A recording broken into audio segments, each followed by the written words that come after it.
السلام علیکم۔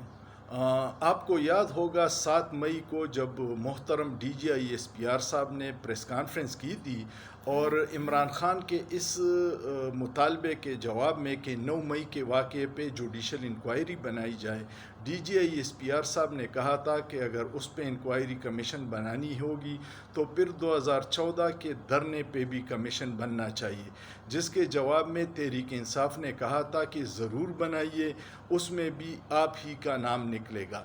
اور اب میاں نواز شریف صاحب جو مسلم لیگ نون کے سربراہ ہیں، کل انہوں نے اپنی تقریر میں یہ دعویٰ کیا کہ 2014 کے دھرنے کے پیچھے سابقہ D G I S I general Zaheer ul Islam کا نام تھا، وہ سب کچھ انہوں نے آرگنائز کیا تھا۔ تو اب کیا جائے؟ کیا دونوں واقعات کی شفاف انکوائری ضروری نہیں ہو گئی ہے؟ آپ کا کیا خیال ہے؟ سوچئے، سوچنا جرم نہیں ہے۔